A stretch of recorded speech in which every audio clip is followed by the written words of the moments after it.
Assalamualaikum warahmatullahi wabarakatuh. Alhamdulillah, selamat pagi para sedulur-sedulur yang saya cintai. Para sedulur, jadi besok tepatnya tanggal 19 November 2024 hari Selasa, timnas kita akan menjamu timnas Arab Saudi atau Elang Hijau di GBK. Nah, teman-teman, laga ini sangatlah penting buat keberlangsungan harapan seluruh pecandu sepak bola di Indonesia, untuk kemudian berharap bahwasanya timnas kesayangan mereka untuk bisa tetap memiliki harapan untuk lolos ke putaran final Piala Dunia 2026 melalui babak playoff, teman-teman. Tapi kalau besok kemudian kita kalah lagi gitu kan, pasca kalah sama Jepang, artinya memang sepertinya nyaris kandas ya, harapan kita semua semakin hilang, walaupun memang sisanya masih ada sekitar 5 match lagi ya, tapi besok itu yang paling menentukan, teman-teman. Dan kalau memang kemudian sampai juga kandas, sepertinya memang PSSI di bawah kepemimpinan Bapak Erick Thohir sudah menentukan warning ya pada yang namanya Coach STY ini. Warning, Coach STY sudah dikasih warning oleh Bapak Erick Thohir bahwasanya suka nggak suka gitu kan, target minimalnya timnas kita adalah lolos ke babak 4 putaran final Piala Dunia, kualifikasi Piala Dunia.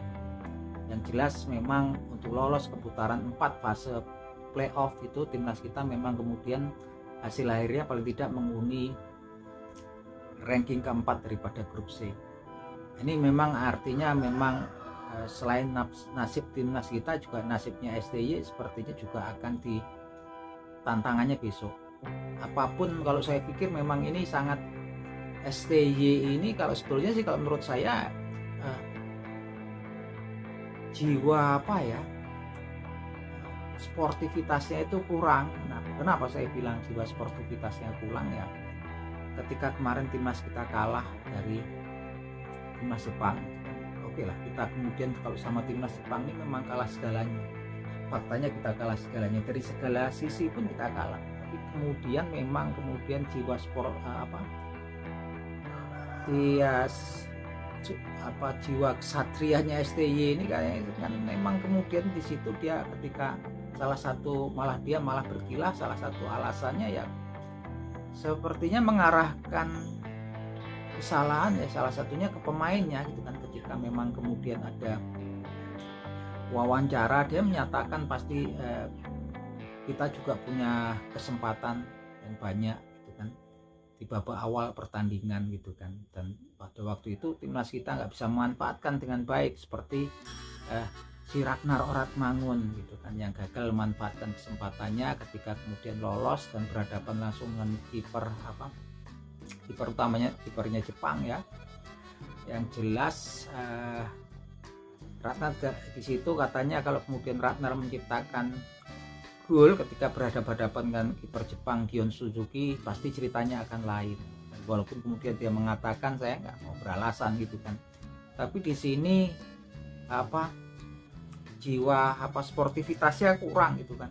Apapun, karena kalau match itu kan permainan sepak bola itu bukan sekedar 1-2 gol, bukan sekedar kemudian 1-2 menit atau 5 menit. Sepak bola ini 2 kali 45 menit, 90 menit gitu kan. Secara keseluruhan juga permainannya kita dikuasai full oleh Jepang. Dan bahkan memang tindakan yang kurang terpuji kalau menurut saya adalah ketika kemudian PSSI mendatangkan seorang Eliano Reinder dengan proses yang dipercepat gitu kan. Ketika seseorang kemudian sudah dinaturalisasi, sudah kemudian rela secara nggak langsung berpisah dari keluarganya gitu. Berpisah dalam artian keluarga negaraannya, teman-teman. Bayangkan seorang keluarga yang kemudian pindah ke sini sebagai WNI ya, paspornya sudah, itu kan suatu peristiwa besar di kehidupan mereka sendiri. Mereka juga punya anak istri, punya keluarga yang tentunya salah satu kemudian sampai kemudian diproses kemudian jadi WNI ini prosesnya juga nggak mudah gitu kan. Tapi yang konyolnya lagi, ketika kemudian sampai Indonesia, Eliano Reinder tidak digunakan, tidak dipakai gitu kan. Bahkan untuk sekedar menjadi cadangan dia nggak dimasukkan gitu kan. di daftar pemain 23 pemain ketika jumpa China, ketika jumpa Jepang gitu. Apa perasaannya gitu kan, malu gitu, sedih, prihatin, pasti keluarganya juga kecewa yang ada di Belanda sana. Dan alasannya lebih konyol lagi, ketika jumpa China dikatakan bahwasannya untuk alasan taktik dan strategi gitu kan. Kemarin ketika jumpa Jepang dikatakan belum cukup baik, nggak cukup baik. Kalau nggak cukup baik, dia ini Eliano Reinder ini nggak sembarangan ya. Dia ini pemain reguler daripada Football Club Zwolle di Liga Eredivisie, Liga Belanda. Dan lagian ngapain gitu kan kalau nggak cukup baik, nggak cukup baiknya di bidang apa, nggak cukup baiknya dalam hal apa, itu perlu diklarifikasi. Dan kasihan sekali kemudian kalau kemudian nggak cukup baik, dia kemudian dinaturalisasi. Dan yang lebih mengagetkan lagi bahwasanya untuk program naturalisasi pemain diaspora ini kan atas persetujuan STY. Dia yang mensetujui, dia yang nggak make di sini. Kasihan seorang yang dari jauh sampai ke sini pindah kewarganegaraan kemudian diterlantarkan. Ini nggak punya perasaan sama sekali gitu kan, dan nggak masuk akal saya. Ini yang memang kemudian ada inkonsistensi ya. Selalu beralasan dia nggak ada perasaan menyesal atau apa. Biasanya memang kalau fairnya kan memang pelatih itu kalau udah jeblok terus ya mengundurkan diri biasa. Dan itu bukan hal yang tabu gitu kan. Teman-teman bisa lihat Graham Arnold tuh udah melatih Australia berapa puluh tahun. Dia sudah bisa berapa kali meloloskan Australia ke putaran final Piala Dunia gitu kan. Tapi kemudian publik Australia juga waktu itu juga melihat ketika tampilan buruk Australia dianggap tampilan buruk ketika ditahan timnas kita 0-0 di GBK. Secara kesatria dia menyatakan dia gagal dan kemudian dia menyatakan mengundurkan diri ya. Kemudian saat ini dilatih oleh Tony Popovic. Begitupun juga kasusnya Roberto Mancini. Ketika Arab Saudi dianggap gagal melatih Arab Saudi gitu kan, ditahan Indonesia 1-1 di kandang mereka gitu kan.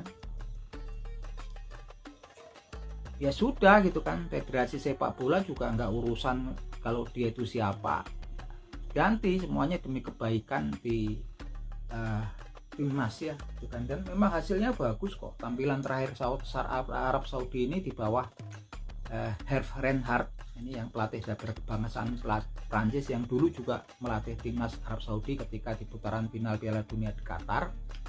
Sekarang luar biasa nih tampilannya kemarin ketika lawan Australia ini pressing ketatnya ala Jepang tuh luar biasa. Sampai kemudian setiap pemain Australia ada mau mengatur main-main bola pendek juga langsung di pressing ketat oleh pemain-pemain Arab Saudi. Bahkan Arab Saudi itu sebenarnya kemarin sempat unggul ya, terakhir itu unggul 0-1, cuman kemudian golnya dianggap kemudian tidak sah, dianulir oleh wasit karena dianggap sebelumnya si Ali Bouyaihi main belakang si Arab Saudi dianggap sudah offside sebelumnya. Tapi terlepas dari itu beda ya di bawah asuhannya Hervé Renard ini ya. Yang saya pikir juga Indonesia sepertinya udahlah hilangkan budaya-budaya yang di sepak bola ini, kemudian wah nggak enak ini udah seperti ya. Kalau tampilannya jeblok tetap dievaluasi kan. STY ya saya ngelihat jiwa satrianya kurang gitu kan, dia nggak mengakui gitu kan.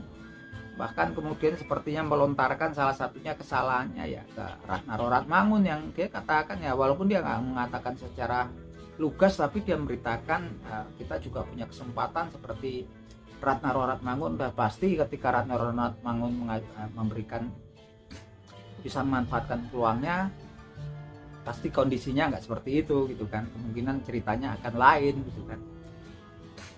Juga kemudian pemilihan pemain pun saya pikir nggak ada objektivitas, terkesan kemudian anak emas gitu kan. Yang lebih parah lagi juga ketika dia dikasih keleluasan untuk membawa timnas kita kemudian untuk ke AFC, Piala AFC gitu kan. Dia sepertinya memutuskan untuk membawa pemain under 22 gitu kan.